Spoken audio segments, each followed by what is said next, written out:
Hi, I'm an old white man. Surprise. Forget what you've heard about us.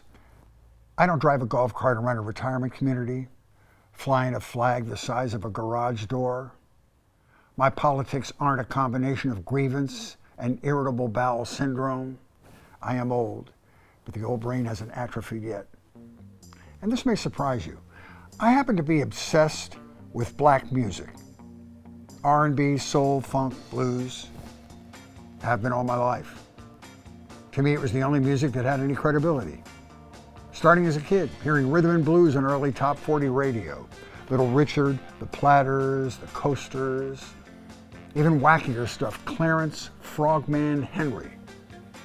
These are songs that hit me smack in my reproductive system. First 45 I ever bought, I was 9. Get a Job by the Silhouettes, 1957. Told you I was old. First album, Finger Poppin' Time, Hank Ballard and the Midnighters, 1960. Wasn't anything conscious, just felt like it was who I am. Music is a mystery. Certain notes in a certain order, played at a certain tempo, affect certain people in a certain way. Some people it's country, some people it's classical, some people it's Gregorian chants. For me, it was always soul. And I never gave a second thought to being this lily white dude in love with black music until recently. I'm watching an interview on cable news. It was a discussion about race. A professor from the University of Southern California, Dr. Todd Boyd, said something that really snapped me up. He said, you can love black music and still be a racist. That got my attention. Is that possible? I'm not too old or too crusty to do a little self-examination. So I decided to use my love of black music as a jumping off point to see where I stand on race in general. Look at where I came from, to understand where I am now, and then look at the future to see maybe where I need to go. Seems like a healthy exercise. First thing I did was talk to my daughter, who's a psychology student. I said, do you think it's possible for somebody to love black music and be a racist at the same time? And she said, it is possible. Cognitive dissonance. That is, you can have inconsistent beliefs and your mind tries to make peace between them. Am I cognitively dissonating? A racist is somebody who believes that their race makes them better, more intelligent, or more moral than people of another race.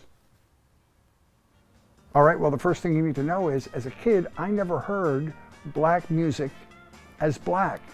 It was just this exciting noise that made my blood pump faster. Made me feel like sex was definitely within the realm of possibility. It wasn't about color. In hindsight, though, maybe it was. Not just the color of the music, but the color of me.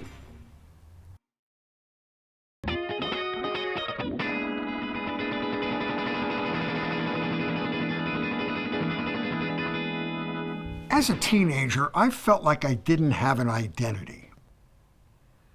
You might have noticed my lack of ethnicity. What you see here is a smattering of anything Caucasian. German, English, Scottish, Irish, whatever. If they have translucent skin, they're in my DNA. I didn't feel like I was missing color. I felt like I was missing cultural identity. I watched other families that I knew, Jewish, black, Italian, Greek families. They had a tribe. They had history. They had stories of struggle and survival that they could draw from. If they were assaulted by the outside world, they always had safety in their group. They had one another. I envied that. The only group I ever felt a part of was the Episcopalian youth group at St. Mary's Church. I was looking for tribe. And that might be the color connection between me and black music. At its beginning, black music was the sound of people rebelling against their circumstances.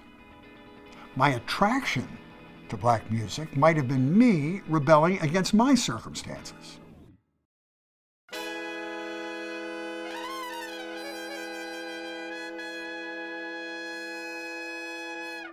My circumstances were white.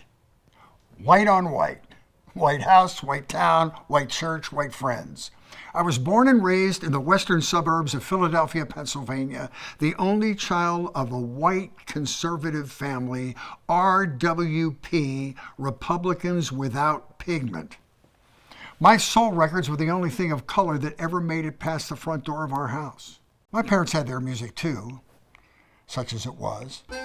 From the Lawrence Welk Show, it's Myron Florin shredding his accordion. It was putrid. That music wafted through our house like too much Glade air freshener. My parents played their albums in the living room on their Capehart Hi-Fi. Remember those? This was a big old expensive piece of furniture that I wasn't allowed to touch. I had to play my records downstairs in the rec room on the RCA 45 player. They're up here, I'm down here. It was musical apartheid. And you might think I'm making my parents sound a little racist. You would be correct. Not extreme. They were too pinched to be extreme about anything. I'll call them polite racists. No slurs at the dinner table, no cruel comments. It was more subdued than that. For instance, blacks would come on the news. Maybe it was a story about unrest in the streets, and there'd be the clucking. Oh, look at that. The same way they'd react if somebody came to church showing too much cleavage. Ah, for God's sake. Very condescending.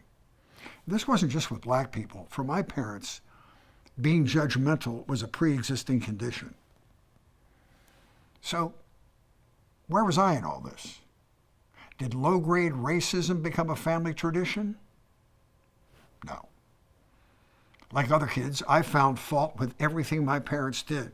Whatever their attitude was about whatever, music, politics, I bolted quickly in the other direction. They hated it because I would judge them for being judgmental. You gotta remember, we lived in a cocoon. There were no minorities in our neighborhood, none in my parents' social circle, none in my dad's business associates. It was a vacuum. That's why I have to be really careful about calling my parents full-on, out-and-out racist, because honestly, there was nothing in my parents' daily lives that forced them to confront their true feelings about race. Never discussed it, never came up. Race was never in their face. Now, does lack of exposure turn people into racists, by default? It's a really good question. Well, wherever they stood in their heart of hearts, and I'll never know, I did notice little improvements over time. For instance, I'd watch American Bandstand every weekday afternoon, 3 o'clock. Many times, Bandstand was white teenagers dancing to black artists, and I'd be transfixed, sitting a foot in front of the TV, watching Chubby Checker and Little Richard and the Drifters. Whoever had a hit at the time had to do Bandstand, right?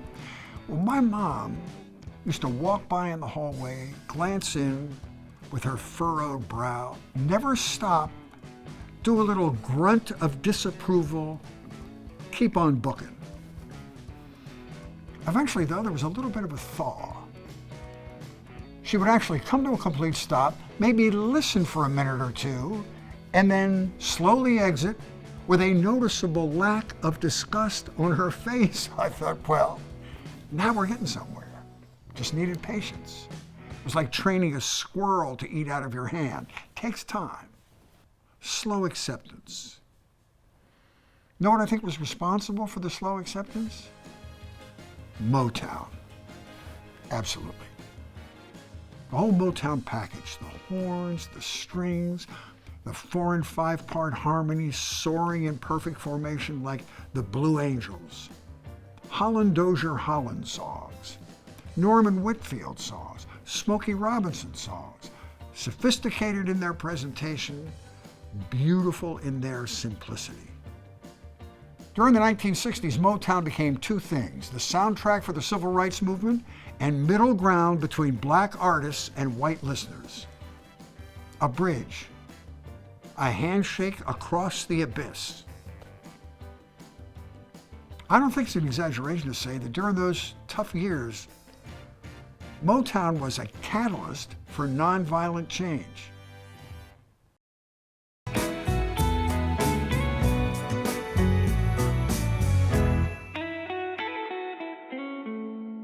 It wasn't just Motown. In those days, R&B in general was neutral territory between black and white teenagers. The demilitarized zone, especially at school dances. My junior year was the last dance of the year. I had what I'll call an awakening. And on this particular night, toward the end of the dance, the real pros had been just tearing it up. All the dance hits of the day, the Orlons, No Not Me, the Dovelles, You Can't Sit Down. And then on comes a slow record, When a Man Loves a Woman, Percy Sledge. Well, this African-American girl, Cassie, who was the younger sister of my classmate Dante Blessing, walks up, grabs my hand, pulls me into the middle of the dance floor, doesn't ask, let's go, no time to back out. She wraps her arms around my neck, plants her forehead on my chin. I'm a lot taller, so I didn't have to make eye contact, thank God. She danced. I surrendered. I'd never danced a slow dance with a black girl before, let alone the fully developed ebony soul crusher that was Cassie Blessing. Only a sophomore, but holy cow. I will never forget this girl. Her body, her fragrance, the texture of her cheek, her confidence, my lack of it. Looking back on it, this is around 64, 65. The guts this girl had, hoisting this goofy white boy out of the crowd, climbing all over him in front of all of her friends. We were getting stares like laser beams. And to this day, I have no idea why she chose me. Was it attraction? Was it a dare? An act of defiance? Couldn't tell you.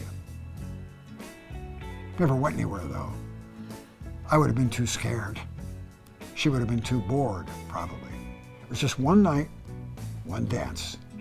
But I will tell you, for the first time in my life, I found myself totally floored by a girl who was not of my race. Nowadays, big deal, right? But you have to look at it in the context of those times. This was progress. Suddenly, this music that had meant so much to me had a face.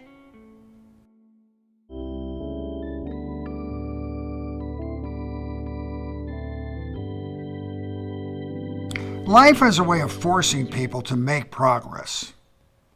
So does death. My stepfather died suddenly. They were living in Florida at the time, and we had to organize a service like right now. Scrambled to find a minister. And the only one we could find in all of Vero Beach happened to be black.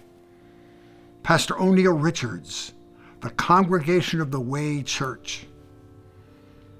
Now, the person who might have objected most strenuously to having a black preacher was the deceased. A close second was my mom, just because she's all about appearances, right? What are the girls at the club going to think? Why can't we get the benign yet personable chaplain from the country club who looks like Perry Como? Why not him? Because he wasn't available. He was busy doing an Episcopalian Seder or something. Well, I'm here to tell you, that South Florida Pentecostal preacher proceeded to send my stepfather home. Made him sound so good and godly that people were checking their programs to make sure they were at the right funeral. If you knew my stepfather at all, you'd know that for him to get into heaven, heaven would have to be convinced. This preacher turned into a defense attorney doing a closing argument. Charles was not without sin, but it was the sin that gave Charles his humanity.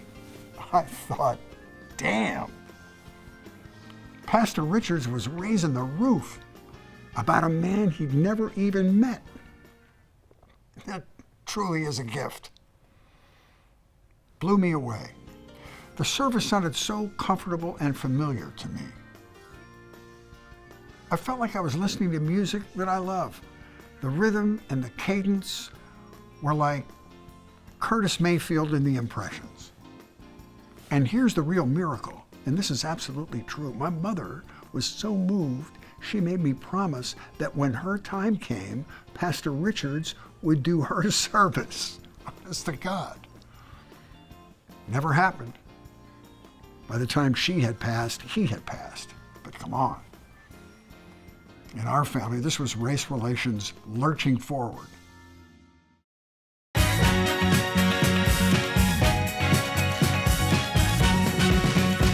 Philly wasn't Motown, but it was close at one time, going back to the early days of doo-wop.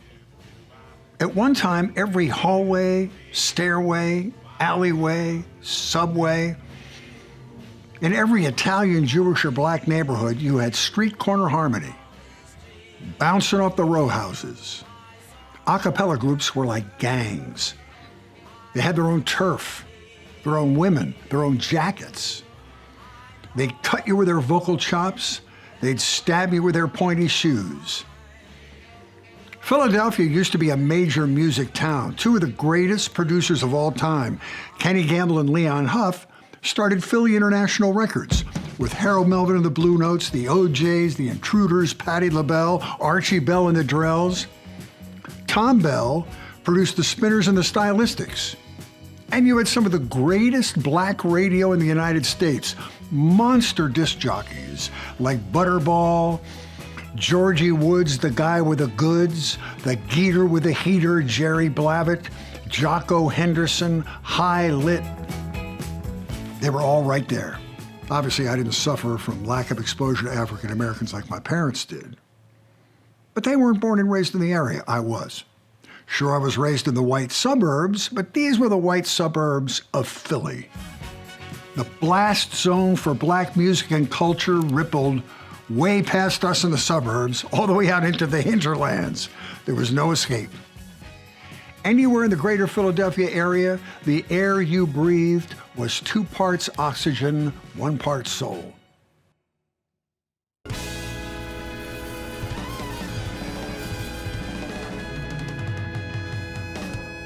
In high school, I became a huge James Brown fan. Not only from the radio, but my friend Bing Heister introduced me to the Live at the Apollo album. This was the full-on James Brown experience from the hardest working man in show business. The gut bumps, the bass thumps, the low vibrations causing sexual sensations. James Brown said that every instrument should sound like a drum and every downbeat should be on what he called the one. I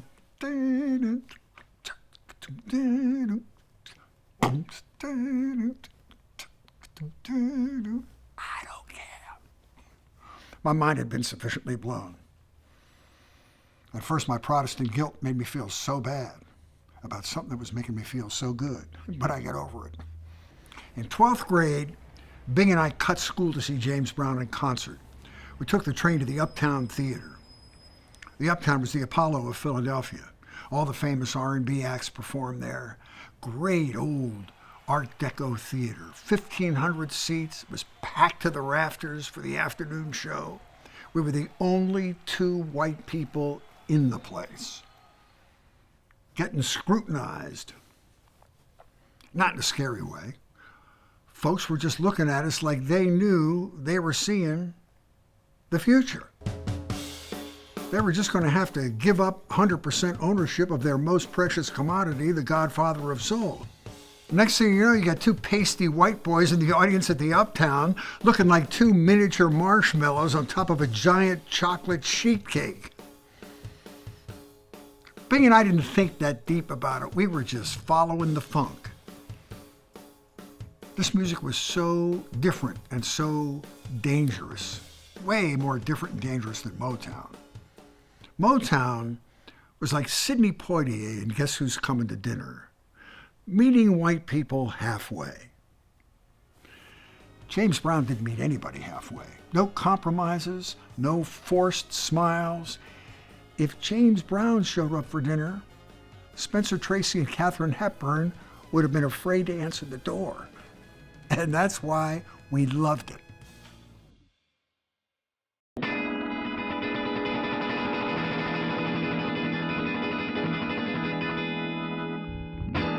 Somebody recently pointed out to me that maybe the James Brown audience resented us because we were appropriating.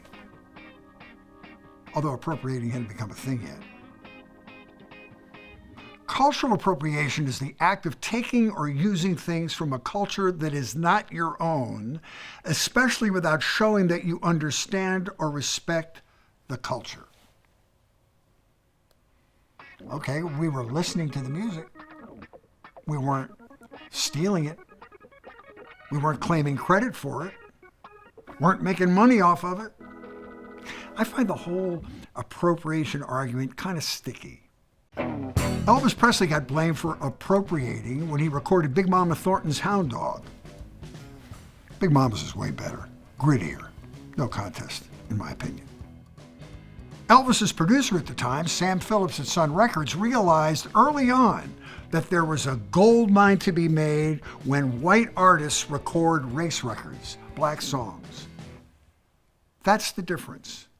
They were looking for a gold mine, so they were appropriating. But Hound Dog was written by two white guys, Lieber and Stoller, the guys that wrote all the Coasters' big hits. The very controversial, very haunting song about lynching in the South called Strange Fruit that Billie Holiday recorded. No song goes deeper into the pain and suffering of Southern blacks. That song was written by a white Jewish guy from the Bronx, Abel Meeropol, went under the pen name Lewis Allen. Are white writers appropriating black culture when they write these songs for money? I don't see a clear line. Art is art. Pat Boone straight up appropriated. He recorded Tutti Frutti, the Little Richard song. He recorded Blueberry Hill and Ain't That a Shame by Fats Domino. Took these iconic rhythm and blues hits, castrated them, made them easy to digest, white radio-friendly toe-tapping tunes. Well, real soul songs are never toe-tappers. They're rump shakers, back breakers, baby makers, not toe tappers. They hit you farther up your leg than your toes. Not all black acts objected to being appropriated. Little Richard admitted that Pat Boone dragged him across the line, his words, meaning that Pat Boone helped Little Richard's music cross over to white radio stations, increasing sales. Good for some, not for everybody. Most black artists never got paid when their song crossed over with a white artist. That was Big Mama Thornton, screwed by the record company. The line is fuzzy. What about white R&B groups? Groups that sound black. The Rascals, the Four Seasons, Hall & Oates, all the way back to one of my favorites, Joey D and the Starlighters with the Peppermint Twist. And all the early doo-wop groups we talked about. What about white blues singers? Janis Joplin, Bonnie Raitt, Stevie Ray Vaughan. They're interpreting, they're celebrating, they're appreciating, they're promoting the blues for money. Is that appropriating? Whatever they're doing seems to help the blues continue as an art form, right? Here's what I can tell you. Bing Heister and I were not consciously appropriating at the James Brown concert. And I'll also tell you this, I do agree. I am obligated to understand the history of this music that I love. And I also agree that I am obligated to respect the heartache that made it happen. And that means going back to the blues.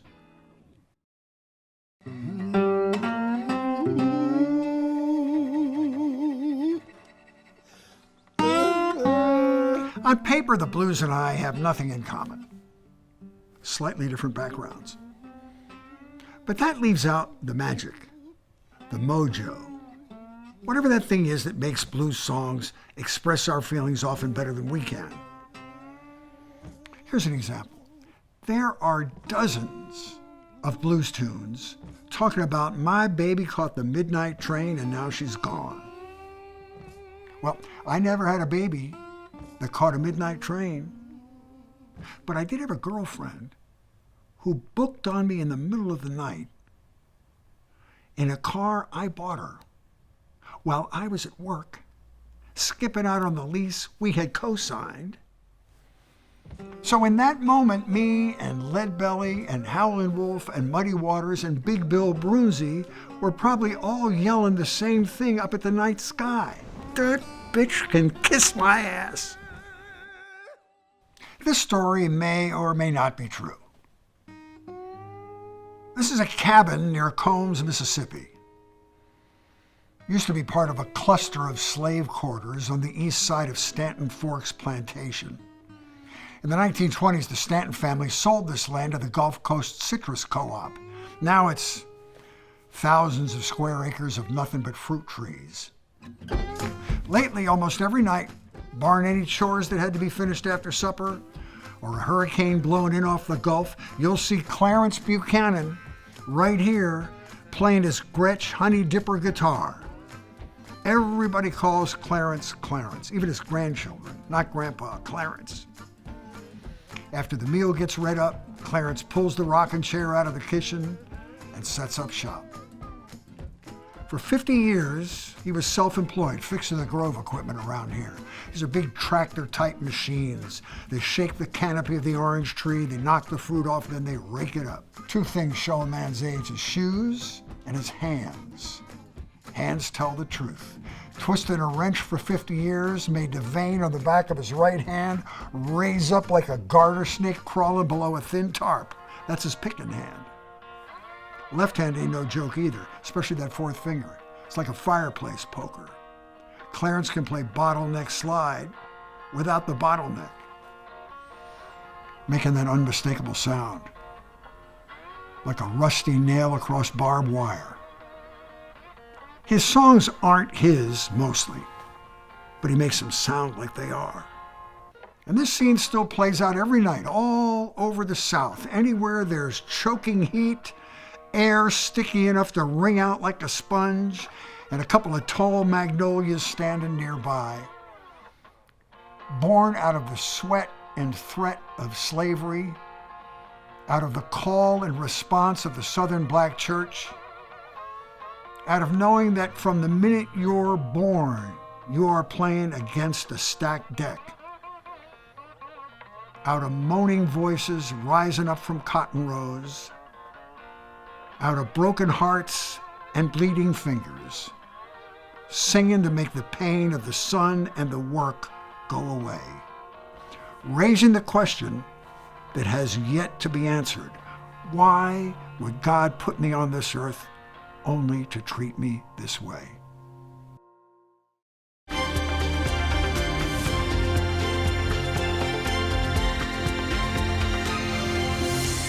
Who is and who isn't a racist? It can be a deep, dark secret, even to oneself.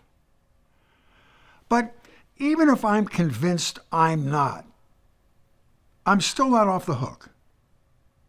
I still have to understand the Black experience, never forgetting that I cannot have the Black experience. Many things I will never experience because I am not Black. I've never had people look at me and automatically make assumptions about me. I've never caused someone to step off a sidewalk at night because they were afraid to walk past me. I'm not statistically more likely to end up being incarcerated. I'm not statistically more likely to get a longer sentence if I am incarcerated. I'm not statistically more likely to have a shorter lifespan. I'm not statistically less likely to have access to adequate health care. I've never had to explain to my child what not to do if a policeman pulls him over.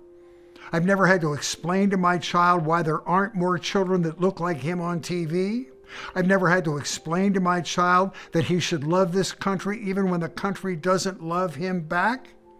I've never had to fear my next door neighbor because my next door neighbor is afraid of living next to me. I've never had to wonder if I was denied a job because of the color of my skin. I've never been redlined. I've never had my vote suppressed. I've never felt like I had to remind the world that, hey, my life matters. I've never felt defeated when I realized that the tune has changed, but the song remains the same.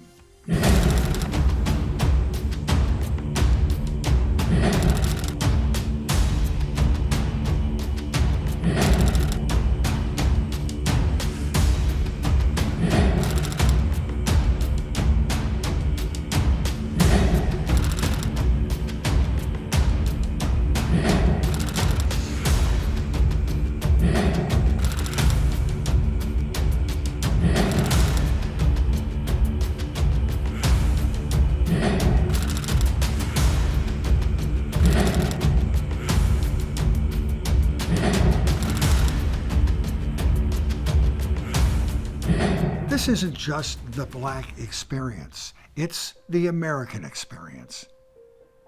The pain and the promise of the American experience are not evenly distributed. The people who bear most of the pain often get shortchanged on the promise. Those that benefit from the promise are often oblivious to the pain. That is the definition of injustice. It's my moral duty to recognize that. It's my civic duty to help find a solution. If I don't try, if I just turn away, if I have the means to help but not the motivation, then I am a racist.